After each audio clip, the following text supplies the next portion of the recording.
Assalamu alaikum wa rahmatullah. May the peace and blessings of Allah be upon you all. Sure. Put that in the other pocket. I can put on that. Sure.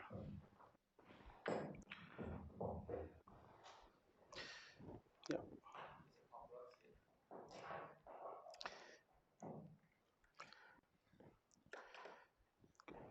Bismillah ar-Rahman ar-Rahim. Alhamdulillahi Rabbil Alameen. Wassalatu wassalamu ala Rasulih al-Kareem. Sayyidina Muhammadin wa alihi wa sahbihi ajma'in. Is it better if I put it on me? Yeah. Okay. All praises due to God, Allah, Lord of the worlds, and peace and blessings of God, Allah, be upon the Prophet Muhammad sallallahu alaihi wasallam. We say, may the peace and blessings of Allah be upon him and all the prophets before him. I'm not a journalist. I just want to get that out of the way. So whatever you do here, I'm not going to report it. I would like to know who's a Muslim in the audience. I know some of you. Thank you. Jazakumullah khair. Hands down. Who's non-Muslim in the audience? Okay, here's one. You're bold. You are very bold. Sorry, I'm just meaning you are the only person I see who raised their hands. I'm just trying to make some dry jokes. Sometimes it works, sometimes it doesn't. Ignore it if it doesn't work. It's okay. So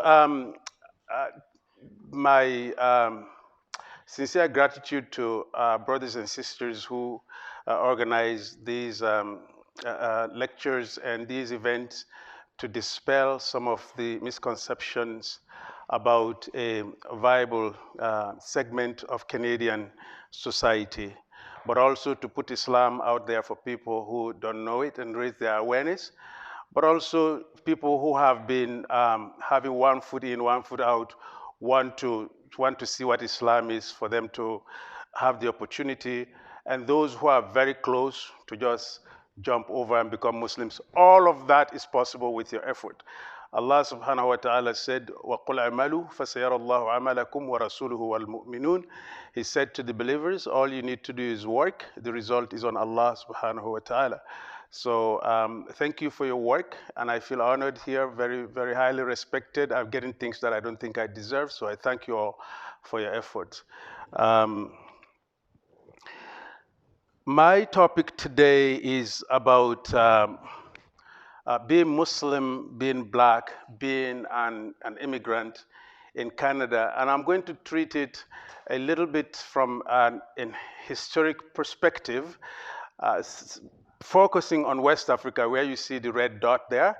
That's the West African area, and what happened there and how that connects to North America, to the Americas generally, and tracing that back also to the time of the Prophet Muhammad, peace be unto him, which is about over 1400 years ago. So all of this is interconnected. Maybe I'll link it a little bit to Europe. I'm not going to give you a very long lecture. These are all just snippets.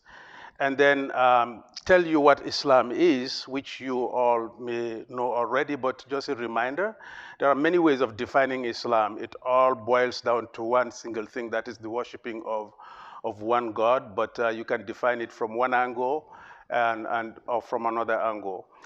And in the end, or in between there, we'll talk about integration as well, and what Islam puts forward with historical evidences about integration. But I want to ask you, first of all,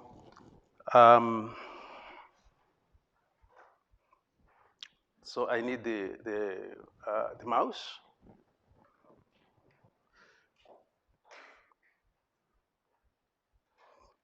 Okay, it's working.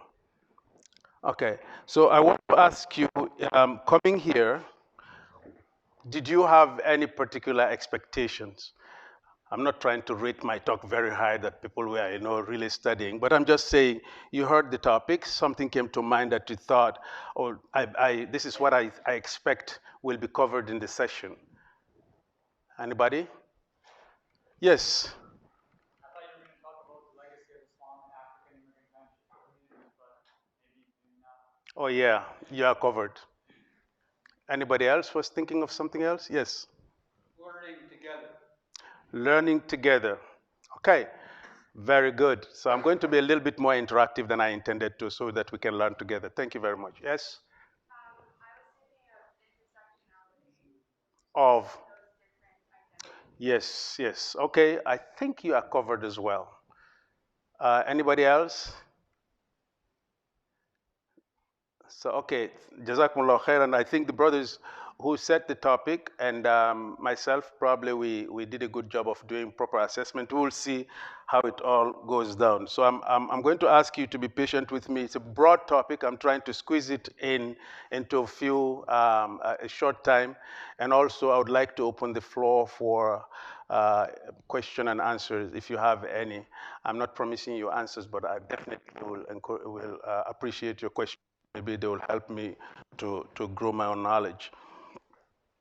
So the objectives that I had prepared for this lecture were these: is to provide a historic account of West Africa before the North American human and cultural drain. And by that, I mean before what was West Africa before the coming of white people and actually drained the continent of a couple of hundred of years of people and culture and cause a lot of degradation. Secondly, is to highlight the influence of Islam on the life of people of West African descent before, during, and after the enslavement period, which ran from the 16th to the 19th century. Thirdly, is to discuss the idea of integration and its social nuances in Canada. Is anybody here over 25 who was born in Canada? Great. Great, okay. Because if I say over 15, everybody's hand will go up. So over 25, good. Okay, I asked that question for a reason. So when I get to that point, it might get a little bit uncomfortable for white Canadians. Let me put that forward. For some, you may find it, what are you saying? But I'm not going to make anything up, so it just heads up. Finally, is to clarify the Islamic model of integration.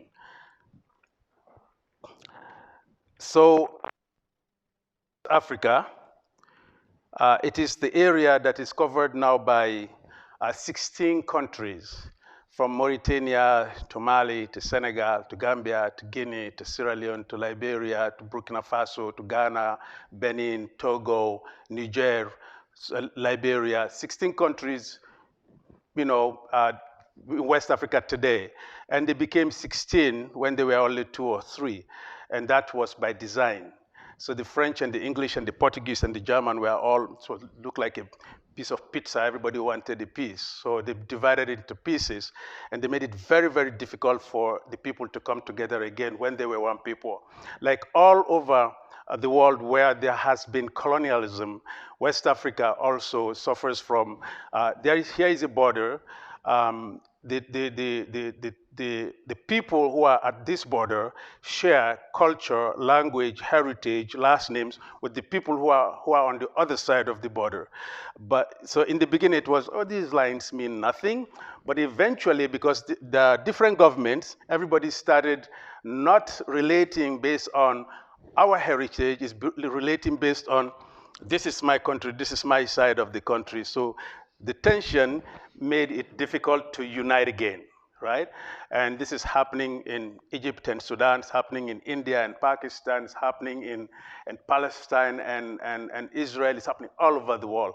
Somebody with a very, very clever or sinister mind, however you want to put this out there, and it's very, very dangerous.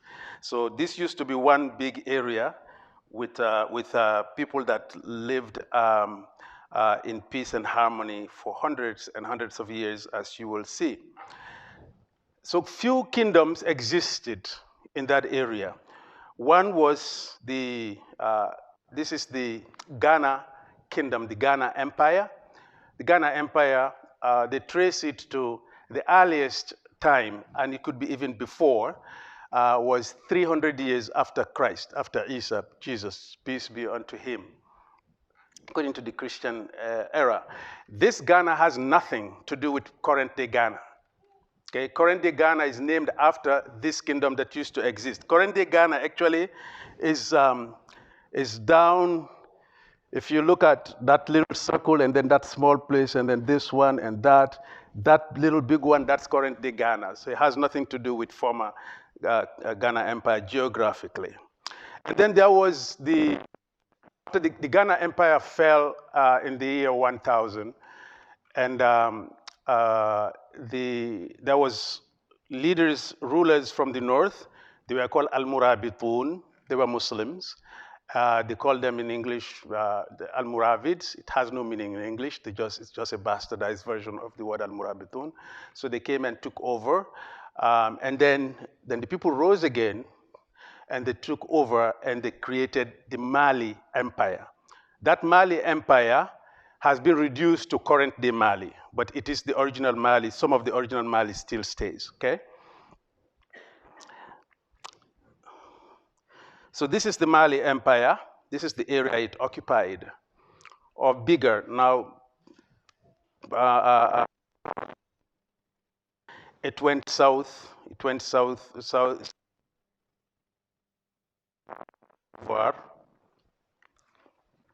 What is now Cote d'Ivoire? So it is a snapshot. The Ghana Empire from 300 to 1000 after Isa, after Jesus.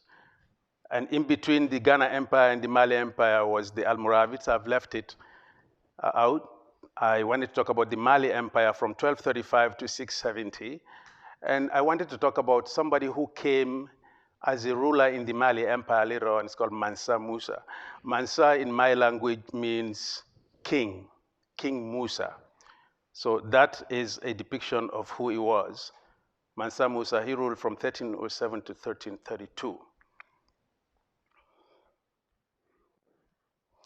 Okay.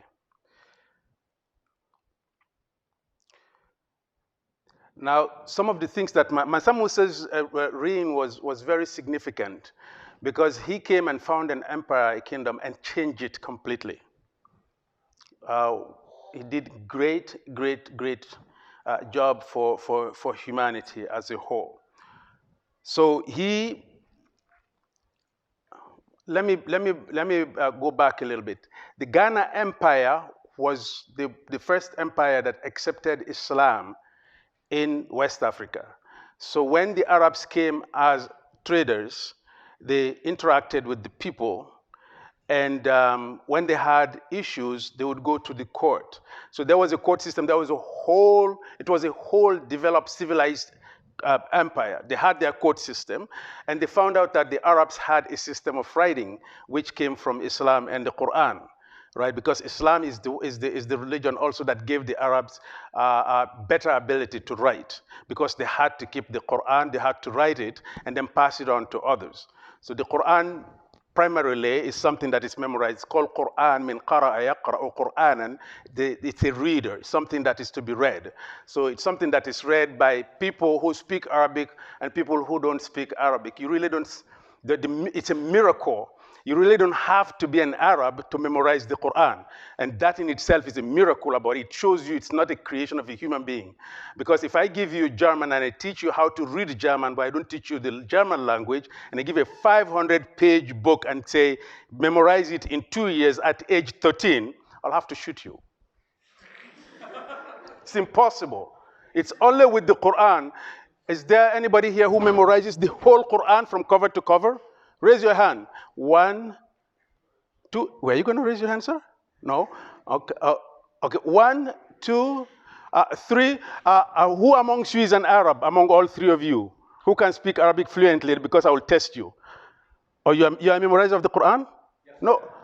No, it's not. You put your hand down because you don't memorize. I mean people who have memorized the whole Quran and they are not Arabs and they are in this audience. So it's just a proof of the miracle of the Quran, how it goes into the head. Because in the Quran itself, God says, وَلَقَدْ يَسَّرْنَا الْقُرْآنَ لِلذِّكْرِ. We have made this Quran, as complex as it is, we've made it simple at the same time to remember. right? To remember. So it's amazing. So Mansa Musa, being one of the kings of Mali, went for pilgrimage to Mecca, right? He made his first trip to Mecca. And when he went to Mecca, he saw, so he was rich. The Mali Empire was rich. He is the richest man that have walked the face of the earth, according to some assessments. Nobody was richer. So he went to Mecca, and on his way, he saw people suffering in the countries that he passed through. Now, Mecca, to go to Mecca was a trek, was a long journey on camels and horses and so on.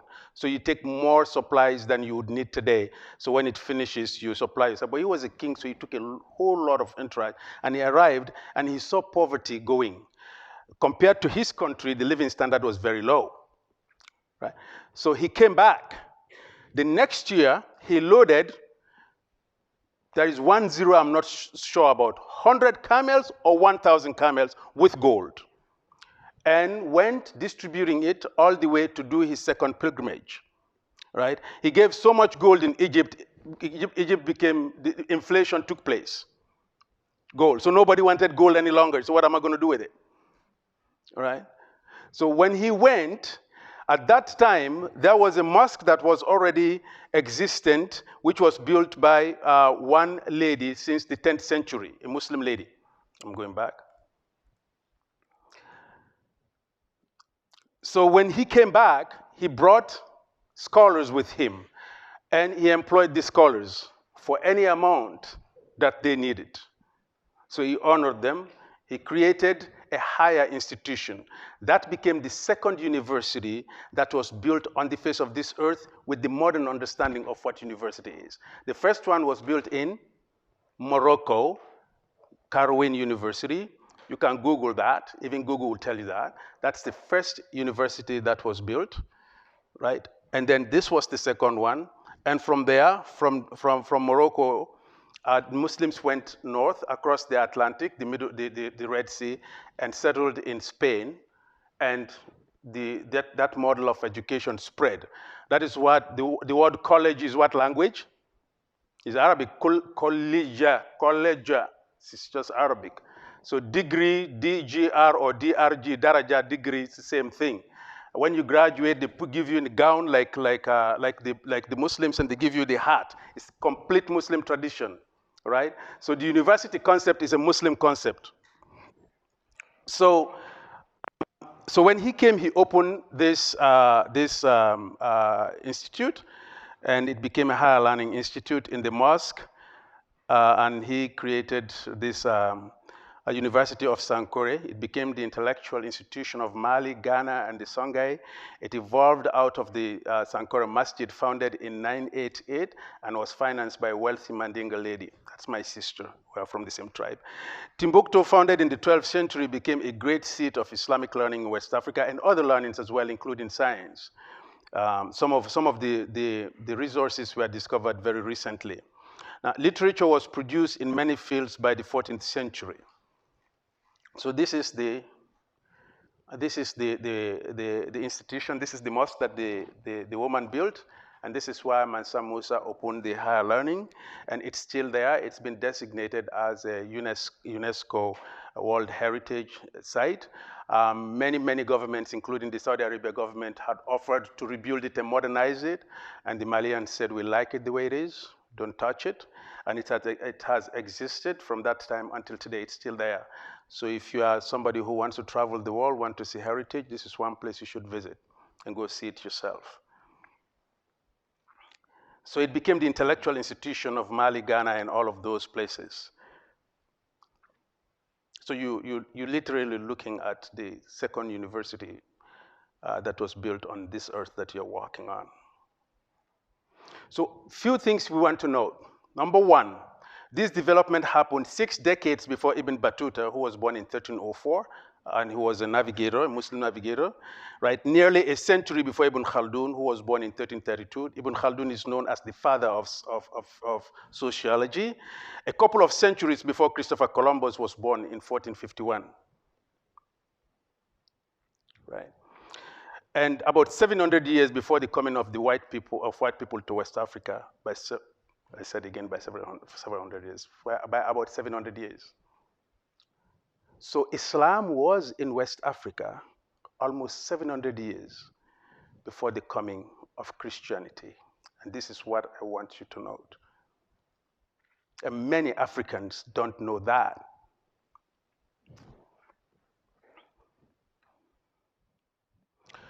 Not only Africans, many non-Africans, of course. Right. Now, the life, the time of the Mali Empire, oral tradition, which was once dominant, was now complemented with a written tradition by Muslims who started to use the Arabic script to write many African languages. Now, none of this is some fairy tale. All of these are happening because just recently, in my own lifetime, I used to communicate with my father when I was abroad studying, because he was not educated in English or in Arabic. I used to use Arabic script to write my language and send letters. Those days we sent letters. You must be saying, how old are you? I'm telling you that right now, right? But we sent letters because the cell phone and all of these communication methods are very new, relatively, right? So and many other people wrote their languages in this in Arabic. African Muslim rulers built mosques, instituted public prayer, patronized Muslim scholars, and celebrated Muslim holidays. Right? Scholarship and teaching became a career among some of the cultural groups, such as the Fulani and Medingo people. Ceremonial dances, recitations by poets, and the drama of court life had non-Muslim content, reflecting the traditional culture of the religion that was not destroyed by the Muslims. So I wanted to make this point also clear, that despite the spread of Islam, especially among the elite, the kings, they accepted Islam, but they never forced the masses to accept it.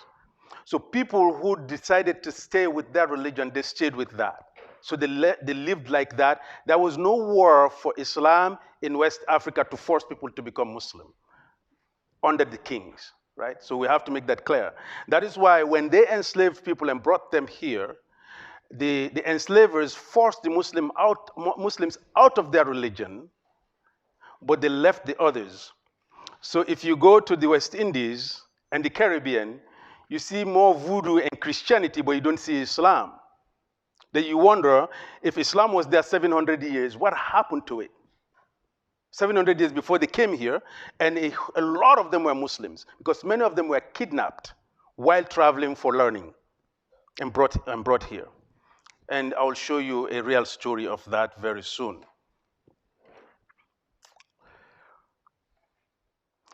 So it wasn't only religious life, but there was also economic life, which I have alluded to. So beside the richness in religious, cultural, social, ethical, and moral values, the region was studded with gold. The world's richest gold mines were in sub-Saharan Africa. Current-day Ghana was first called what? Gold Coast. Up till now, the local kings, they have gold as their crown, like the whole thing.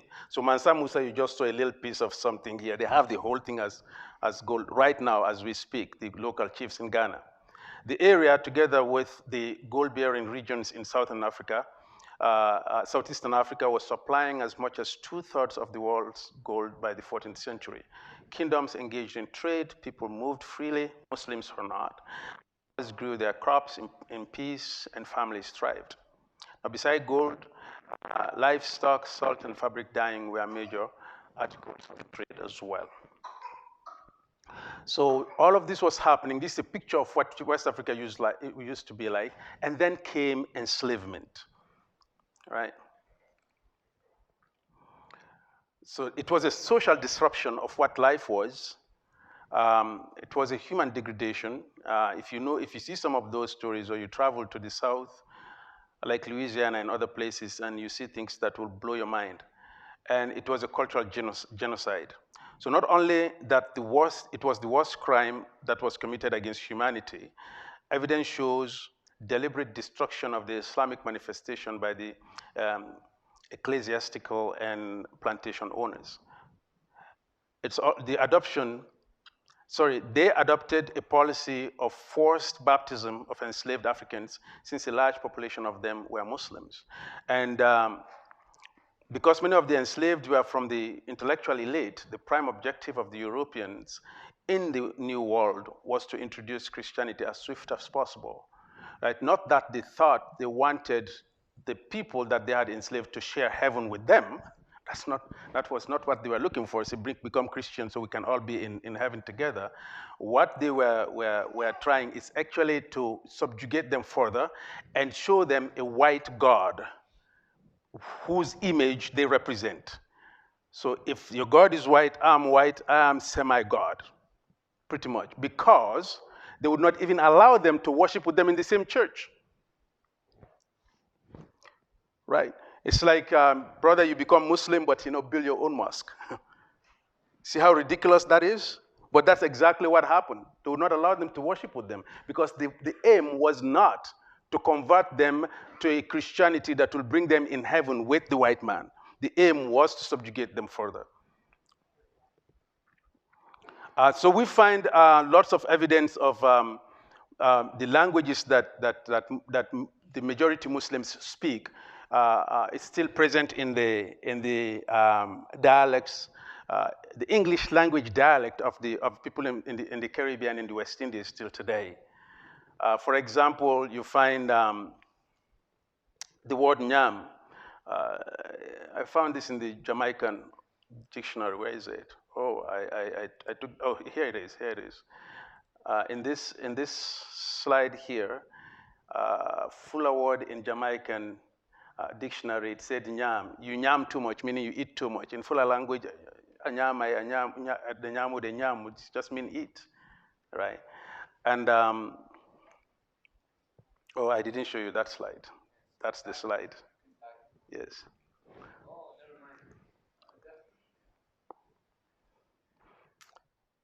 Okay, going back,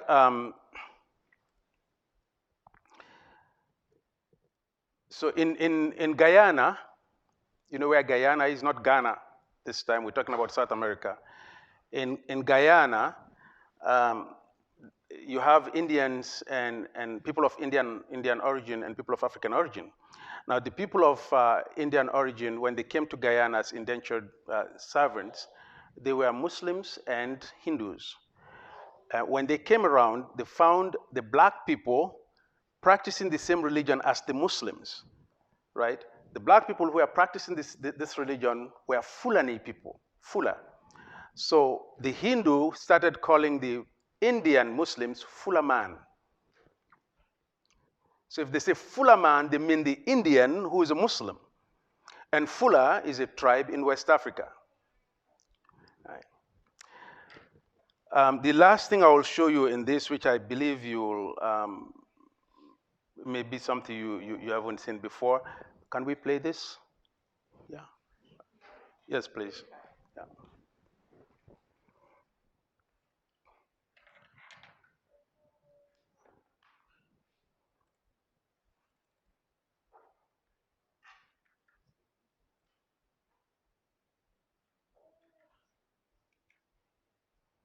Great.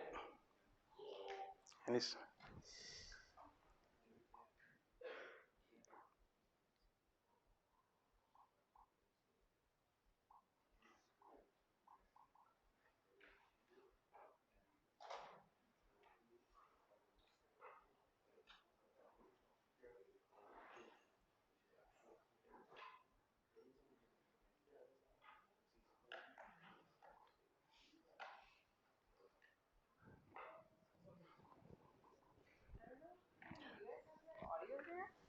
what about this?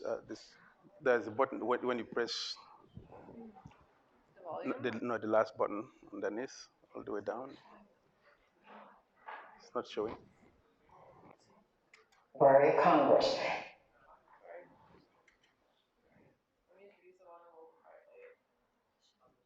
Not showing on the screen. Oh, I see. Okay. Okay. You can bring it up. Mm-hmm.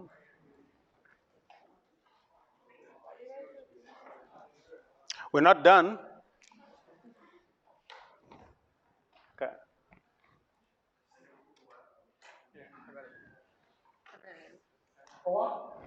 Library acquired it in 2017. Now it has been digitized for the world to read. And Anna Navaz reports on the manuscript's remarkable journey for our ongoing Arts and Culture series, Canvas. Born and raised in West Africa, Omar ibn Said was 37 years old when he was kidnapped and taken to America as a slave in the 1800s. Before I came to the Christian country, my religion was the religion of Muhammad. His autobiography in his native language of Arabic is believed to be the only one of its kind, the original words of a Muslim American slave. Then there came to our place a large army who killed many men and took me and brought me to the great city. His literacy and culture completely goes against, abolishes, one might say, annihilates the narrative that slaves were not capable of culture. In fact, they were persons with distinct histories, abilities, culture, and background. Allah Arias has studied and translated the words of Omar ibn Said. They sold me into the hands of the Christians, who bound me and sent me on board a great ship, and we sailed upon the great sea a month and a half. When we came to a place called Charleston. He was wealthy and he was highly educated because in his autobiography he speaks about spending 25 years studying. Mary Jane Deeb is the chief of the African and Middle East Division at the Library of Congress, where Ibn Said's manuscript now lives. So there was a man who was caught at the age of 37, and shipped off to South Carolina. In a country he doesn't know, among people whose language he doesn't know. Ibn Said wrote he was sold to a, quote, small, weak, and wicked man called Johnson. After years of abuse, he fled, but was caught in North Carolina. He is then captured and brought to a jail cell, and he begins to write on the walls of his jail cell in Arabic. So that attracted attention of pretty important people, because the man who ends up buying him and releasing him from jail was the brother of the governor of North Carolina. Over time, Ibn Said converted to Christianity. In his 60s, he wrote his own story, but only in Arabic. It's written in Arabic, and so his masters could not really read it at all. They could not really influence its writing, and so it was really his exact words, unfiltered by the machinery of the editorship of masters and abolitionists as other slave narratives. Okay. So I just wanted to give you one story, and it's very, very clear. I think it's evidence of everything that we've been saying. So for me, what stands out was the lady saying over time he converted to Christianity. He converted, which I cannot believe. Right? He can't be writing on his book, غَيْرِ الْمَغْضُوبِ عَلَيْهِمْ وَلَا الضَّالِّينَ. He's writing Arabic, he's writing the Deen, but he converted. By all means, what happened is he was forced to become Christian. But this is the way history is written. This is the history that we've been taught in school, right? Sorry? Very quickly, Omar ibn Said, they say that he converted, but that in actuality, in the public realm he did, but in the private realm he still retained his Islam. Well, yeah, exactly. So he was forced. Publicly, but privately he was still. Definitely, because his writing doesn't show that he was Christian, but it is the commentator that said over time, the lady said over time he converted. These are the nuances you should know. I think yesterday there was a talk here about media. This is the way exactly they put it out. If he's still keeping that and is writing, it's starting with Quran, what happened is he never ever converted. He did not convert, but he was forced to become something that he wasn't. This was Ayub Sulaiman Jallo, who wrote the Quran offhand, all of it, in order to preserve it. Right? So also was a scholar who was also captured and brought to the New World. And I've shown you this one already. So because of this, it's very important like some anthropologists have said, that we put Islam in studying the history of the African person, especially the ones that come from West Africa. Islam has to be in the middle. Islam is not an incursion into the life of the African. Many of the people, the blacks that are here in the Americas, their ancestors were Muslims, right? But over time, they lost that. And the effacement of the role of Islam or of Islam being a central part of the history of the African person is an intellectual dishonesty. So I want to stop this and actually talk about integration and assimilation, first from the Canadian perspective, and then I will move to the Islamic perspective, and then we'll close for question and answer. Okay. So there are many definitions, but these ones are popular. Integration involves adding to the existing culture, which in turn transforms and enhances society. So you live, I live, the other one lives, just like the way the kings in Africa did it. Everybody lived. They never fought, and Islam still spread because it is truth. It will go on its own. It happens by itself. If we put half the effort, the Muslims put half the effort that many others are putting, Islam will spread much faster. Assimilation is tantamount to a loss of cultural, religious, ethnic identity, and an expectation of conformity to the norms of the majority. Now, as Canadians, we say that over here, we believe in integration, and down south, they believe in assimilation, right? Have you heard that? Yeah, that's what they say. True or false, don't know. Didn't live there. Now, let's talk about Muslims a little bit. The term Muslim has been associated with foreignness in Canada. We know that. At the political level, when some of our politicians are speaking, they speak as if Muslims are accepted. But another politician may come who see Muslims as just barbarians. So it's not a consistent acceptance of, there is nothing in the law that say you cannot call a Muslim whatever name you want to call them. There are laws that say you can't call other people certain names, but there is no laws that say you cannot call Muslims. You can play them like a ball. We know that for a fact, right? So laws have been passed to ban identifying oneself as Muslim in some provinces. I'm not naming names. Muslims have been denied land to build mosques or harassed when they requested to do so. Cynical surveys have been conducted to alienate Muslims. If I ask you, I'm going to ask this side of the room. This side, don't worry. Do you think Canada is compatible with Christian culture? If you believe so, raise your hand. Okay.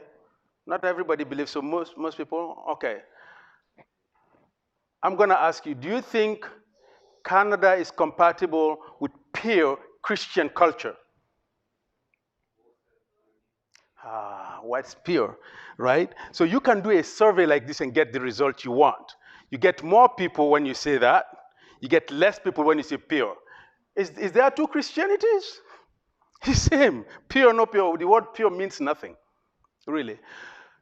So not everybody raised their hand. Yet Canada is all Christian culture. Didn't you know that? Show up at work on Sunday and don't show up on Monday and see what happens. Right? Or tell your employee, Christmas you have to work. Or Easter you have no holidays. They won't call it Christian, but it is the Christian culture that prevails. Right?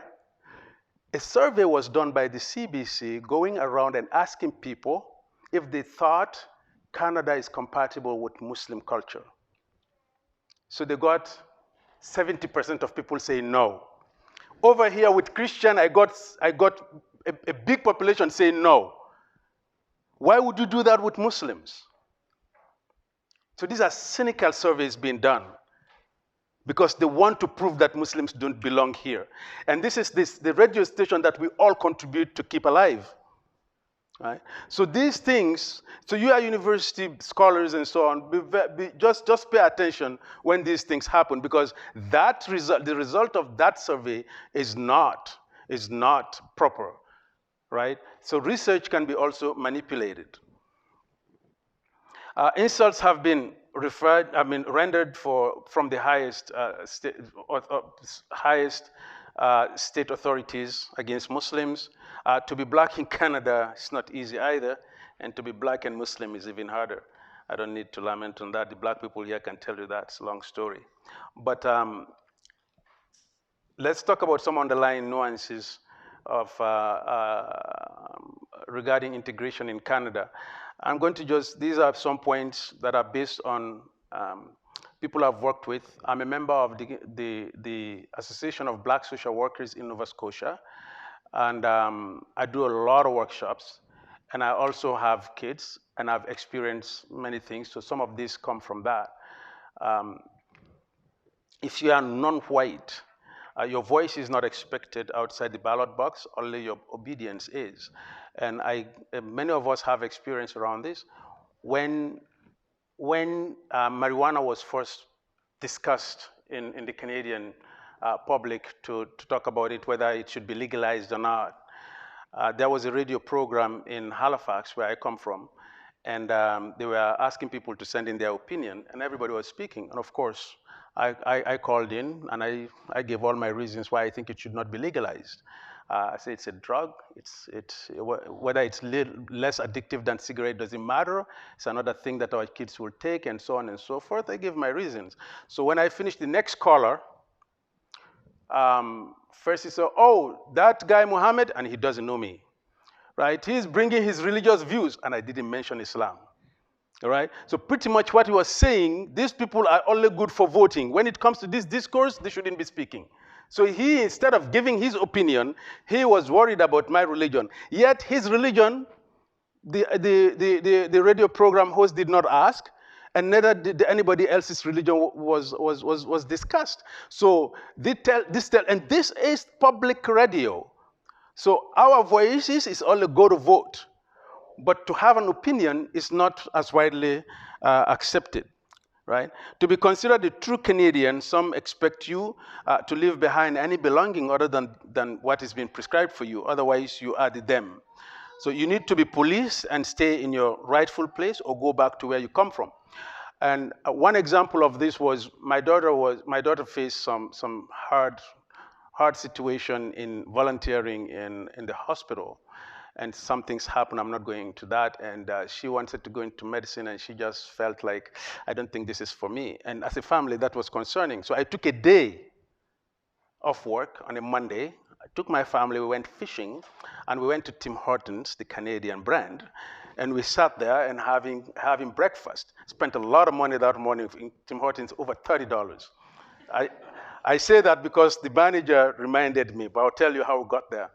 So while we're sitting, talking, myself, my wife, my kids, and there was a gentleman sitting there. He wasn't happy that we were sitting there having a good time. So he wanted really to size the place where he said, keep it down. And I looked at him, and I said, why keep it? And I don't see you reading, I see you doing nothing. If it's not convenient for you, go home. I have that side in me as well. So he took that to the other level. He said, you go home. And you know we were talking about two different kinds of homes, right? Right? So it's like, if I can't size you down, if I can't police you, if I can't tell you how to speak, even in a public place, then you go home. Because to him, he is Canada, right? To many white people, when they say, oh, Canadians, they don't mean you and me. They mean them, Canadian culture. I am Canada. At least that is the attitude that came out of that person that day, right? Because I believe in my heart that if that was a Canadian family, white Canadian family, with a man and a woman and their children, and they're having a nice time, he wasn't going to say, hey, keep it down. I really, really doubt that, right? Have you experienced that, sir? It's not easy to experience that as a white person. I don't quite understand your question. No problem. No, please. Yeah. No, I'm saying, have you experienced where you will be in a public place where maybe you just behaving in the normal way and somebody tries to shut you down because yes. So thank you very much. So that's just what yeah. Sorry for picking on you, but yeah, yeah, yeah. So these things do happen, right? And I'm not against people asking me where are you from. Trust me. But the nuances that comes with sometimes is to always place you outside of Canada because you don't look right, you don't sound right. So you have to be placed somewhere else, right? It doesn't bother me really because some people are genuinely interested. They have never had the opportunity to speak to somebody with a different accent, so now they're trying to really know you. But others ask you because they really want to know that you don't belong here, right? Like I get a lot, is it warm enough for you? From strangers. I say, if it's warm enough for you, it is for me. Right. So this is so don't get me wrong, Canada is one of the best places when it comes to people living together, but we have to stop thinking about it as perfect, right? It's not perfect, and immigrants and Muslims, especially Muslim women. So I can take this off anytime. It's not compulsory upon me to put it on. I put it on a lot. But the Muslim women, they face a lot of discrimination out there, right? Just because they chose to, right? But everybody's assuming that somebody actually tied it on their necks, right? They are forced to have this on themselves. It doesn't come out of any belief or faith, and that's wrong, right? So this takes us to the Islamic model of integration. The Islamic model of integration is based on 5 things. One is Islam generally tries, when people live together, to prevent violating 5 things: violating religion, life, family, property, and mind. Right? And if there is some goodness coming to society and they collide with the sanctity of one of these 5 things, we'll leave that goodness aside because we do not want to violate these 5 things. That is, scholars have agreed that anything we do in Islam, they fit within keeping these 5 things intact for humanity to survive. Okay? And this model have been practiced over history, so it's not only theory. For example, in Al-Madinah, in Persia, in West Africa, and the Americas, and many other places. I'm going to start with Al-Madinah.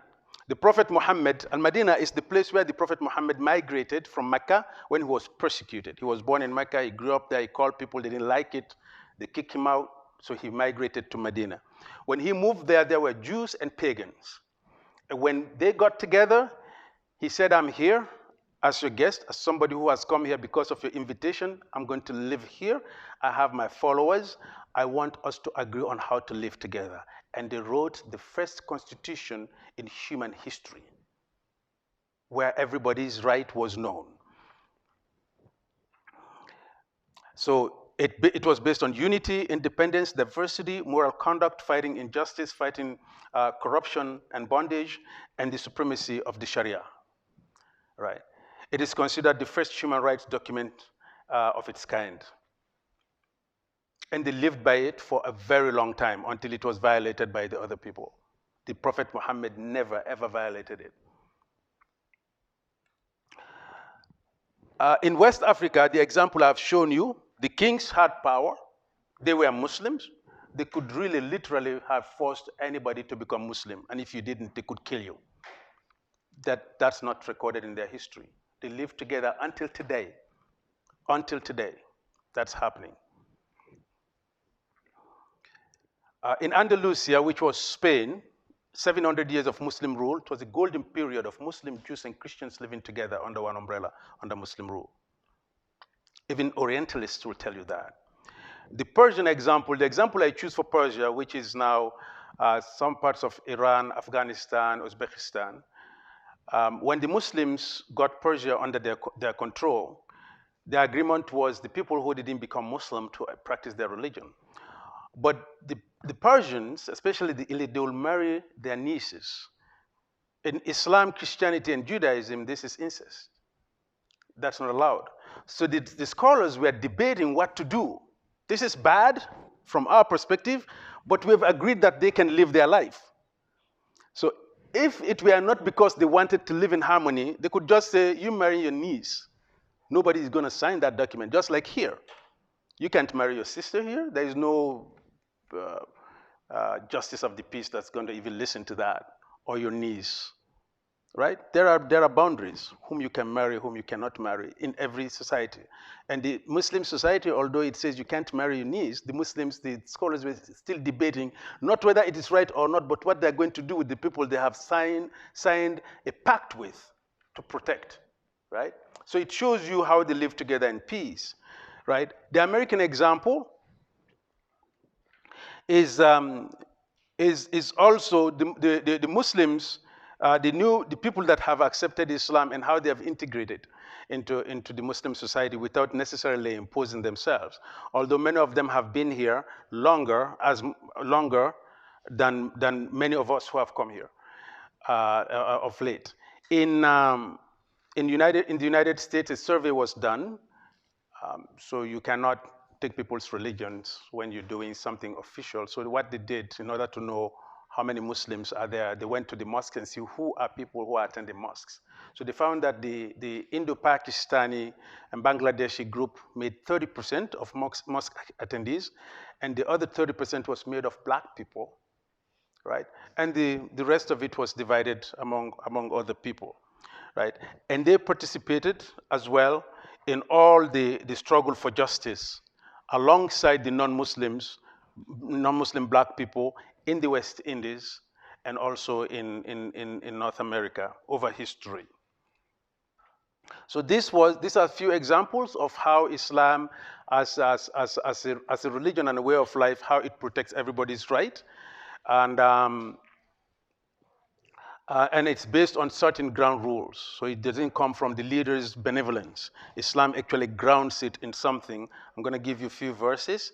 The first one is Allah says in the Quran, Allah forbids you not with regards to those who fight you not for your faith, nor drive you out of your homes for dealing kindly and justly with them, for Allah loves those who are just. So if somebody does not fight you, kick you out of your home, kill you, Allah does not forbid you from being kind and just with them. One second, I'm finishing soon, okay? So that is one ground rule. The other one is Allah says in the Quran as well, O mankind, we created you from a single pair of male and female and made you into nations and tribes that you may know each other, not that you may despise each other. Verily, the most noble or honored of you in the sight of God or Allah is the most righteous of you. And Allah has full knowledge and is well acquainted with all things. This simply means that there is no difference, there is no preference of a black over white, of a white over black, of a Indian over African or Arabian. Everybody is equal in the sight of God. You are better by your actions and your kindness and goodness to humanity and your understanding of your relationship with your Creator. Nobody is better than the other.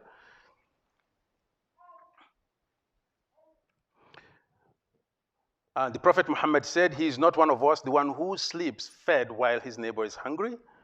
لَيْسَ مِنَّا مَنْ بَاتَ شَبْعًا وَجَارُهُ جَوْعًا. It's another hadith, a saying of the Prophet. He said when he was delivering his last sermon, his farewell sermon in Mecca on the mountain, he said, verily your blood, your property, and your honor are as sacred and inviolable as the sanctity of this day of yours, in this month of yours, and in this town of yours. So it was a sacred month, it was a sacred time, so he told them, your blood, your property, your honor is sacred. I'm leaving you, and after that, after 81 days after that, he passed away, sallallahu alaihi wasallam. He said, remember that, and he gave a long list of things that he wanted people to remember after 23 years of preaching to them. And one of them was, la fadla li arabiyyin ala ajamiyyin illa bittaqwa, wa la li abyad ala aswad, wa la li aswad ala abyad illa bittaqwa. So there is no preference of an Arab over a non-Arab, or a non-Arab over an Arab, or a black over white, or white over black, except by their consciousness of God. So he made those things very clear. He said, I admonish you and advise you to be kind to your wives, because you are stronger than them. Allah has given you that, so you be kind to them. He put a whole constitution to the people. So he laid the ground rule of how to behave to one another. And Mujahid, take everything you know about Mujahid, take it off your mind right now. I'm talking about somebody who lived centuries ago, right? Mujahid reported that a sheep was slaughtered for Abdullah ibn Amr. This was another companion of the Prophet. He asked his servant, have you given any to our Jewish neighbor? Have you given any to our Jewish neighbor? I heard the messenger of Allah, Muhammad, may Allah bless him and grant him peace, say, Jibril, the angel, kept on recommending that I treat my neighbor well until I thought that he, the neighbor, would order me, that Jibril would order me to treat them as my heirs. So Jibril, the angel, told Muhammad, peace be unto him, to treat his neighbor very well, until he thought, well, this neighbor is, I'm hearing so much about him as if he is my son or father or mother, the people who actually inherit me. Why is this so strong? So this man, he understood from that, when he slaughtered an animal, he asked his servant, have you given our neighbor, who was a Jewish person, have you given him a share? Have you given him a share? Right? Because this is the way we stay close to one another. And I must mention, in West Africa, this is one thing that has worked for Muslims and kept them safe for with their neighbors for a very long time. The Muslims, I grew up there, very, very generous. I swear to God, extremely generous. There was one time when I was growing up, if somebody's wallet falls down and another person picks it and follows them and say, hey, here's your wallet, they'll say, oh, he's a Muslim. Not today. Yeah. So this is what Islam is. So Islam means believing in your heart that there is no God but the one God, Allah, and that Muhammad is the final messenger. He was sent by Allah to deliver this message of kindness, of grace, of humanity. Testifying requires putting life in its proper context. So you know why you're living. Many people, if you ask them, why are you living? Okay, I want to be a doctor. Why? Because I want to treat people. Why? Because I want to make money. Why? Because I want to make more money. Why? That's it. So you make more money, you buy a bigger house, you buy a big car. Why are you here? Right? Your button has a purpose on your clothes. It's to keep you protected. What is your purpose? Right? So we are all wired to worship. Depends. You don't have to be religious to worship. You worship something. So always saying that God who created you knows that you're wired to worship, and he says that instinct, direct it to me. Worship me. It's not that he needs it. He doesn't need it. Before you came, he was still who he was. And everything else worships him, meaning follows his command, including yourself, except your own mind. But our bodies, we can't control it. God created it and made it a certain way that the heart pumps blood. You can't say, hey, heart, you rest, let the lungs do it for a little time. It doesn't work. That is the way God wants it. You don't have any control over that. So just to tell you, everything in you does the worship except your own mind. Right? So it requires also connecting your soul with your Creator through active worship. Because when we pray 5 times a day, it reminds us of our humility and that we don't own ourselves, but also we have to come out of that as better people, right? Developing ourselves, because the mind forgets so much. We forget too much. And when you have the cell phone, it's a double whammy. It requires also respecting the creation of Allah and dealing justly and kindly with people. That's what Islam is. And Muslims believe in all true prophets before Muhammad, including Abraham, Moses, Jesus. There is close to 2 billion Muslims in the world, from all ethnicities, backgrounds, geographic locations, etc. To become Muslim, it only takes 17 words. La ilaha illallah, Muhammadur Rasulullah. There is no God but Allah. Muhammad is the messenger.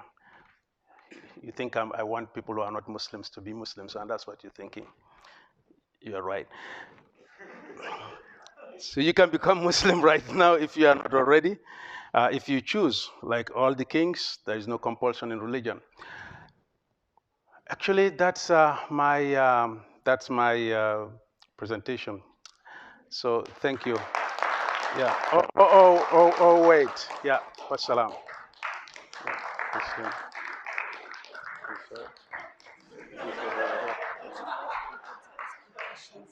However you want. If they want to send it online, you can ask, and if they want to ask from the audience, that's fine as well. Okay. Sure. Okay, inshallah, we are going to do Q&A now. So we're going to have you guys.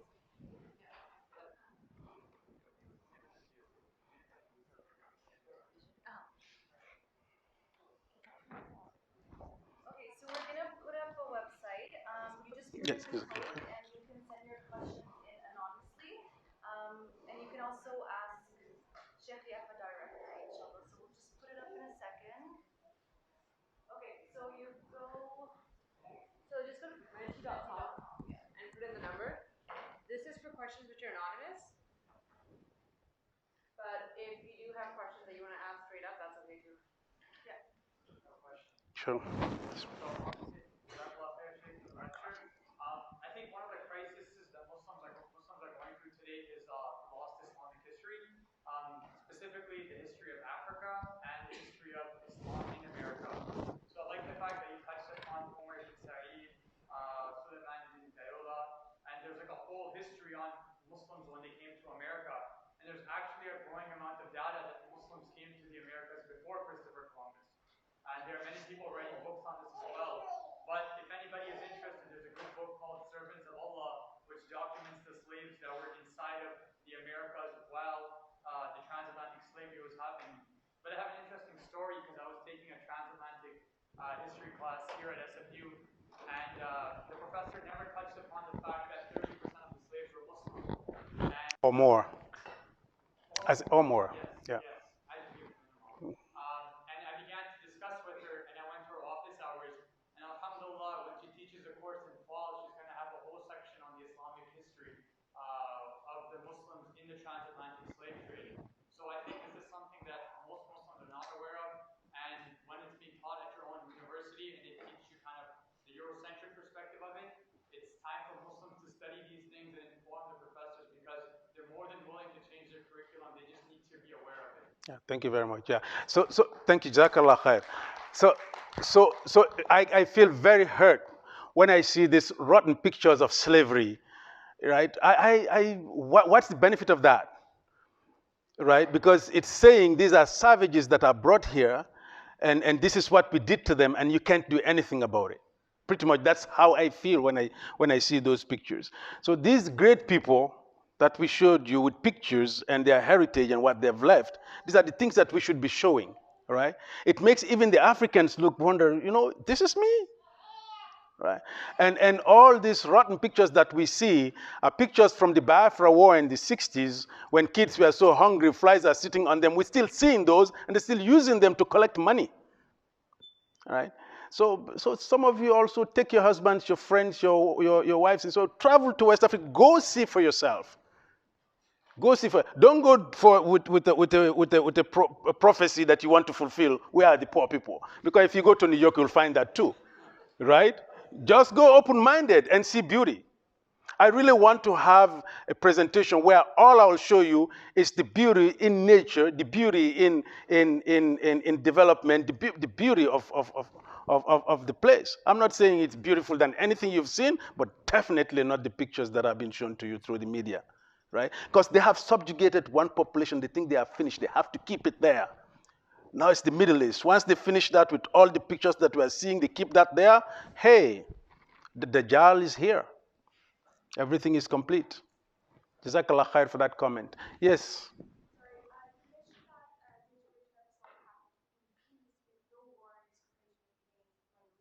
In West Africa?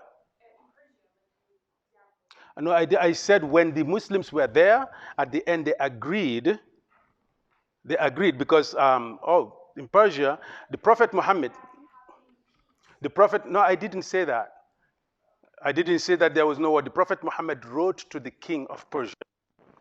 in the 7th year and said, I invite you to Islam, he tore his letter and killed the messenger.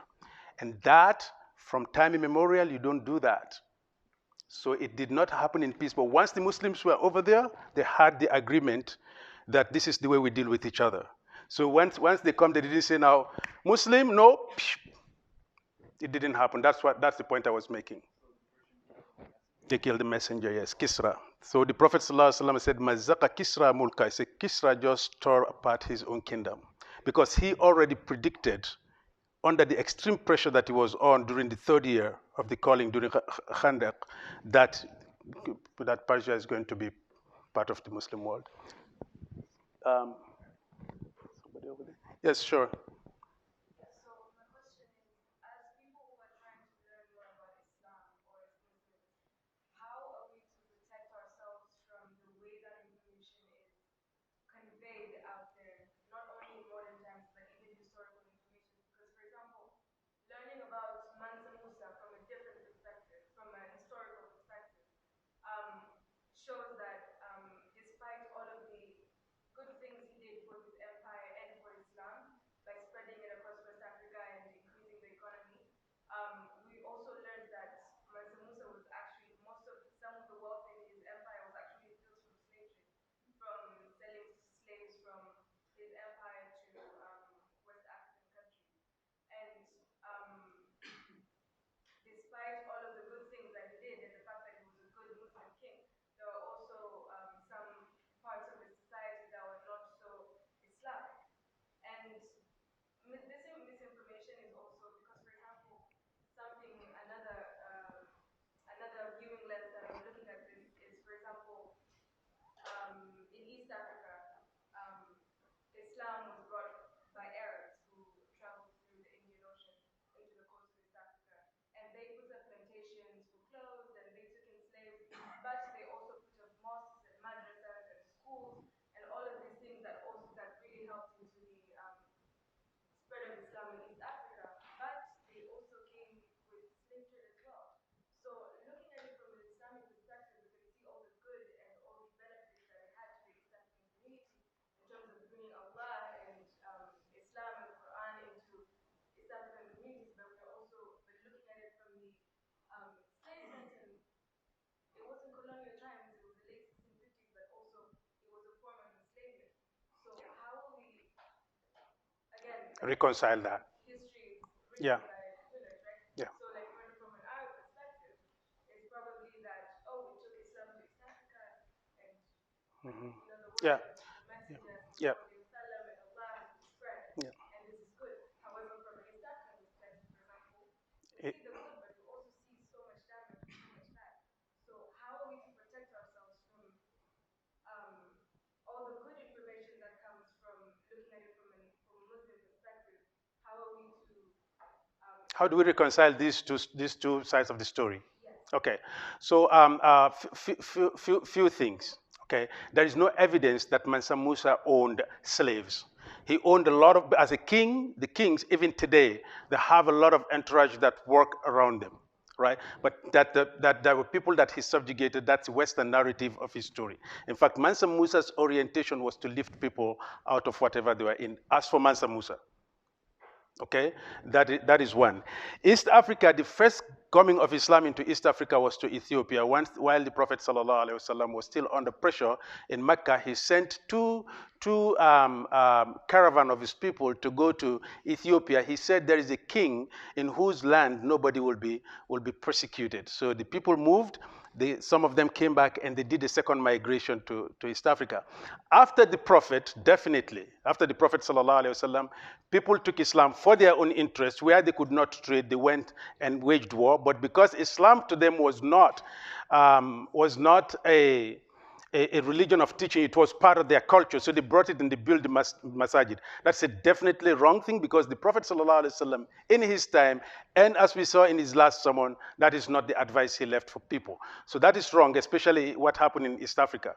In West Africa, when the Almoravid came, so between the Ghana Empire's fall, it fell at the hand of the Morabitin, right? who were Muslims from the north. Now, the Arabs found it very, very difficult to get rid of this enterprise as well. Even after Rasulullah sallallahu alaihi wasallam, for centuries things were okay, and then during the time of the Abbasid Empire, things changed. The 1001 Night stories came, where you have the story of Aladdin and the genie in the bottle and all of this. These are Arab stories, right? And these stories brought again the old image of anybody who is not Arab, right? وَكَانَ عِنْدَهُ عَبْدٌ أَسْوَدٌ. كل عبد أسود في ألف ليلة وليلة بالمناسبة, right? He had a black slave, he had a black slave. So they changed the narrative again. And even subhanallah, even in the tafsir books, the books of commentary on the Quran, if they talk about Luqman, who was a black person, whom I believe is a prophet, a whole chapter in the Quran is named after him. And his name is mentioned there, and the preaching he gave to his child as an example of how to worship God alone. First of all, he is not a prophet according to the majority of the ulama. That's one, okay? And secondly, if you read the tafsir, the comment, something that's not in the Quran, they're describing the size of his lips, the size of his feet. How did you know? So he was a Sudanese, right? Why would you describe what is the size of the lip of Musa alayhi salam? What's the size of the feet of Ibrahim alayhi salam? Why would we need that information? So there is this fear of blackness that came again. So anytime they're describing a black person, they have to go into these small details that made no sense. So that is an ignorance that actually befell the Muslims at one point. So it was a low point in Muslim history, no doubt. Right? But that is not our reference. Our reference are these things that the Prophet ﷺ practiced. That Abu Bakr said, Bilalun Sayyiduna ataqahu Sayyiduna. Bilal is our master who was freed by our master, meaning Abu Bakr radiallahu anhu. Right? That the Prophet ﷺ, the woman who took care of him, the black woman, when his mother died, he conducted marriage between that one and Zayd, who became like his brother, and they gave birth to Usama bin Zayd, the black kid who became the youngest general for such an army. At age 17, he told the biggest Sahaba to report to him and go to battle. Right? And Ammar bin Yasir, whose mother was the first person who was killed because of this din, who was a black woman, Sumayyah. Right? So the history, the Prophet ﷺ turned things. And mind you, slavery was such a strong enterprise, not only in the Arab world, by the way, all over the world. Because remember, the year the Prophet was born, the Yemen was under Ethiopia. Yemen was under Ethiopia, and the Abraha, he reported to the king of Ethiopia, and he was sent to Mecca to break the Kaaba. So everybody was enslaving the other. Salman al-Farisi, the Persian, he came to Medina as a slave, and he was a Persian. He got freed there. He came to believe in the Prophet ﷺ. So everybody was enslaving the other. This was life. And when the Prophet passed, he left strong messages, but hey, the weakness came again. So it's our turn to actually turn that right. I hope that answers your question. We just have an anonymous question. Can you give another example of a racial confrontation you've gone through and how you handled it? Oh, Allah. I don't know which one to choose. I don't know which one to. Too many. They don't end. Too many. So I'll give you one. I was the nearest Canadian Tire store in my neighborhood. I went in one morning. I like to repair bikes for the kids in the neighborhood. So I was running out of tubes, so I went to the Canadian store, and Canadian Tire store. I was looking for a tube. Sometimes they have they have a basket of things, just random things, right? So I came into the store. I was dressed down. I was in running dress, and I had a backpack. So I was right in the bin trying to pick. This lady came behind me and said, "Sir, you have to leave your bag at the front." If you don't know this, I'll tell you. As a black man, leaving the aisle, going back and taking my bag and putting it there causes suspicion. I didn't want to go through that. So I begged her.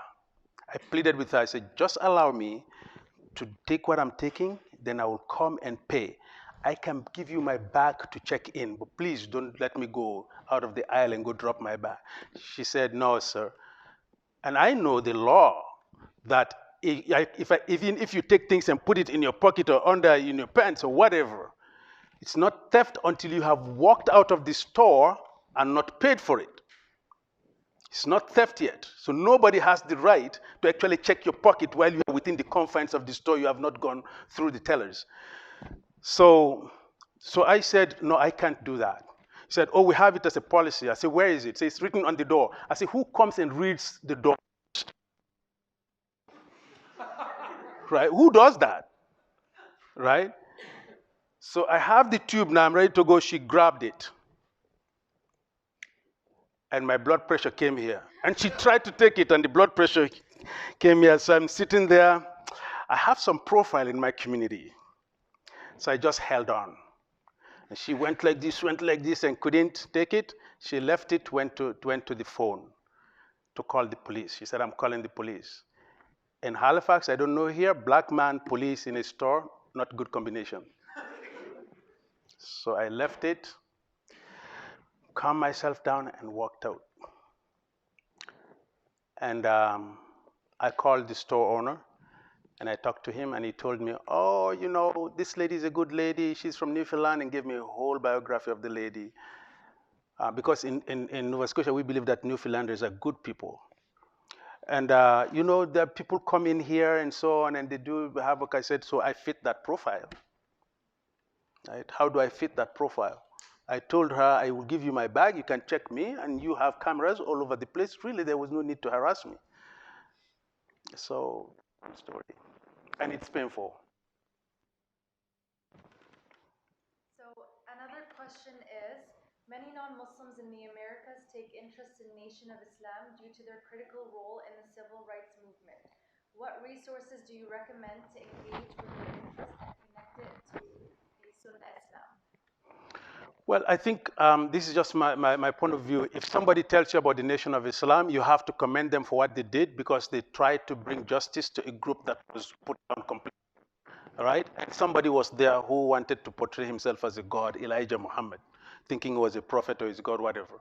So they were missing the job. Islamically, it's not the way you do things. So you commend them for that. But the Nation of Islam is not Islam. It is not Islam, and you have to let the person know that, because we believe that Muhammad is the last messenger. Anyone who claims messengership after Muhammad is going against the direct statements and instructions of the Quran, and that is a disbelief. So the resources is just we have to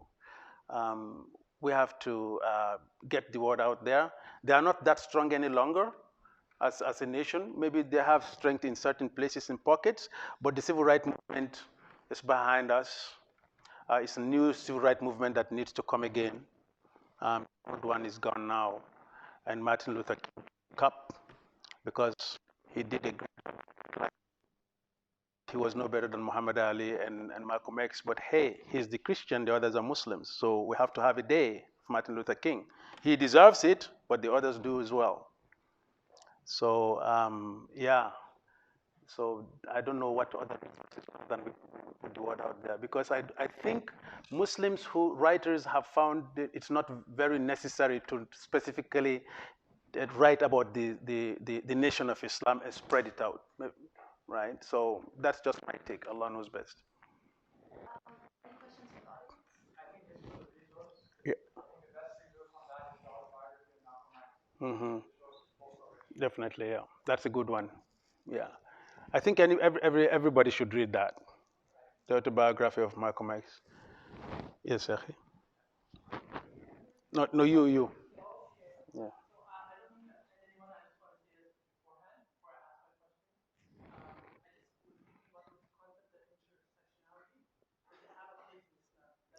Intersectionality of what and what?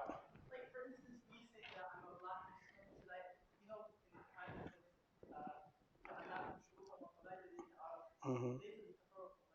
Yeah. So why should I participate? Yeah. Yeah. I'm just wondering. Yeah.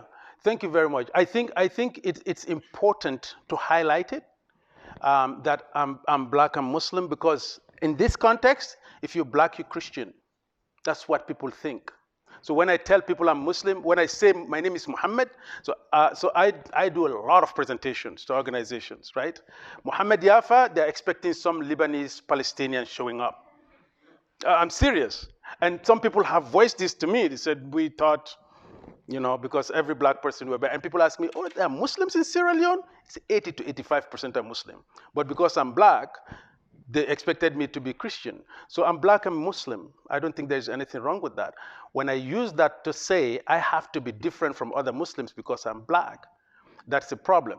But if Muslims face racism in the Muslim community, that will force the ones that don't know what other solution to provide to segregate themselves, because it becomes like the white man making you Christian but not allowing you to worship, or when you worship with them, you are degraded or you are treated differently. The thing that Allah subhanahu wa ta'ala, Sheikh Dr. Jamal Badawi said, if there is one thing in the Quran that culminates the message of the Quran, Inna Allah ya'muru bil adli wal ihsan. Allah commands justice and kindness. If we cannot have justice and kindness in the mosque, people don't have any other place other than creating their own mosque so that they can have some peace. That is wrong, but our attitude can trigger that for people who do not know what other solutions. You do it to me, I can speak up, right? But you do it to the other person, maybe they can speak up. Maybe third person, fourth person didn't know what to do. They just said, forget it, right? I'm leaving Islam, or I'm going to create my own mosque, right? So we have to know also what brings those things out. It's not proper for us to separate at all. وَلَا تَنَازَعُوا فَتَفْشَلُوا وَتَذْهَبَ رِيحُكُمْ. Do not fight so you'll fail and then your strength will go. So we have to first create, anywhere you create love, akhi, anywhere you create love, people will come to you. But anywhere you create tension because of these incidental differences, people will run away. Rasulullah sallallahu alaihi wasallam, people used to gravitate towards him. Somebody will come, all they want is money. They will come and grab something, and they tell the person who is selling, tell that man to pay you. And when he pays, they go, he paid? Yes. I feel guilty now. I have to accept this man. He was like that. So we Islam, ad-din husnul khulq, this din is all about character. This religion is all about character. And our character, we're working on it, but it's not the best. You ask any black person who has lived among non-black Muslims, they will have one or two stories to tell you, which is not always pleasant. Generally, alhamdulillah, it's not all a doom out there. Generally, Muslims, generosity, kindness, but we know that there is a bar, it's very high. So when you see that goes low, it hits you. You understand, right? So we try to live at that level. Make sense? Jazakallah khair. We have a next question. So I was hoping you could read it out so people can hear. What can non-black Muslims do to support black Muslims? What can black Muslims do to support themselves? Yeah, the second question is harder, because what can they do to support themselves? First of all, is to try not to care, which is hard. But if you try not to care about what somebody says, if you see a white Arab girl that you want, just go say, I want. They said no, just walk off, right? But don't put yourself down. Try not to care about what people think, which is hard, but consider yourself as part of the community. That's what you do. And try to be a giver. This is very important. Maybe it's coming out of the blue. Try to be a giver. I had a professor from Djibouti who told me we have two problems with Africans. He said, the way history is written and the condition right now.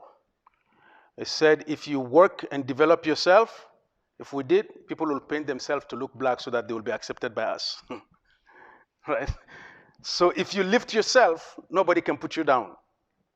This is what black people will do for themselves. What non-black Muslims do to support black Muslims is just do what Rasulullah sallallahu alaihi wasallam. Just consider them your brothers and sisters. Invite them to your home. Go to their homes. Treat them. They become Muslim. Hug them. That's all. Really, there is nothing. It's not a rocket science. It's really not. Jazakumullah khairan. We have another question as well from the audience.